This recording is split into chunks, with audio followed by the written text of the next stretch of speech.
Halo semua, kembali lagi di channel saya. Kali ini kita akan membahas tentang pentingnya memahami perkembangan peserta didik bagi guru dan calon guru. Adapun subbab materi saya yang pertama, pengertian konsep dasar pertumbuhan dan perkembangan. 2. Faktor-faktor yang mempengaruhi perkembangan peserta didik. 3. Memahami karakteristik peserta didik. Dan 4. Manfaat memahami perkembangan peserta didik bagi guru dan calon guru.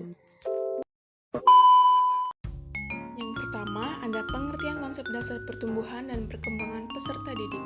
Pertumbuhan berhubungan dengan perubahan jumlah atau ukuran sel, organ atau individu itu sendiri, seperti berat badan, tinggi badan, umur tulang, dan keseimbangan metabolik.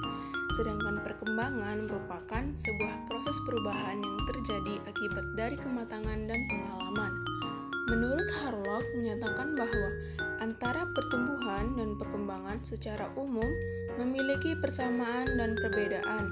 Hanya saja perbedaannya pada jenis perubahan yang terjadi karena pertumbuhan memiliki perubahan berupa ukuran dan struktur.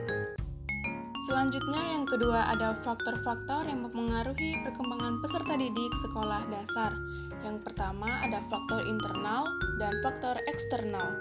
Faktor internal merupakan faktor atau pembawaan yang berasal dari dalam diri peserta didik dan potensi perkembangan dari psikologis diri peserta didik itu sendiri. Faktor ini ada beberapa bagian. Yang pertama, faktor psikologis, yaitu mencakup hal tentang kejiwaan, mental, dan emosi setiap peserta didik. Yang kedua, ada faktor genetik. Faktor ini adalah sifat pewarisan dari orang tua. Dan yang ketiga, ada faktor fisiologis, faktor yang berhubungan dengan kondisi fisik seorang anak. Yang kedua, ada faktor eksternal, faktor yang berasal dari luar diri seorang anak yang bisa dipengaruhi oleh lingkungan sekitarnya. Faktor ini ada beberapa bagian. Yang pertama, faktor ekonomis.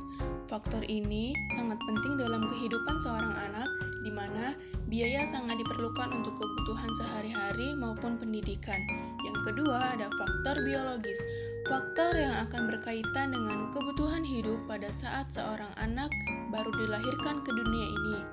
Yang ketiga ada faktor lingkungan, faktor yang sangat mempengaruhi perkembangan pada anak, karena ini merupakan madrasah pertama atau lingkungan pertama bagi seorang anak.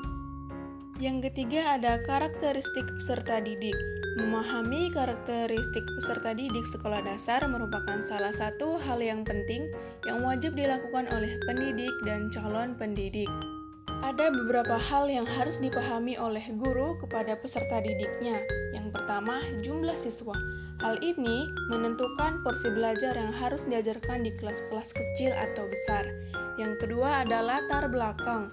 Hal ini meliputi seperti latar belakang keluarganya bagaimana, anak tersebut memiliki hobi apa, keuangannya bagaimana, dan lain-lain sebagainya.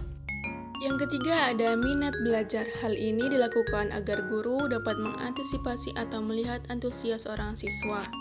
Nah, selanjutnya yang keempat ada manfaat memahami perkembangan peserta didik bagi guru dan calon guru. Yang pertama, kita dapat memahami fakta dan dasar-dasar tingkah laku manusia pada umumnya dan tingkah laku peserta didik pada khususnya. Yang kedua, menyadari kehidupan jiwanya sendiri dalam hal perasaan, emosi, kemauan, dan aktivitas lainnya. Yang ketiga, kita dapat memilih dan memberikan materi pembelajaran berdasarkan kebutuhan peserta didik pada setiap tahap perkembangannya.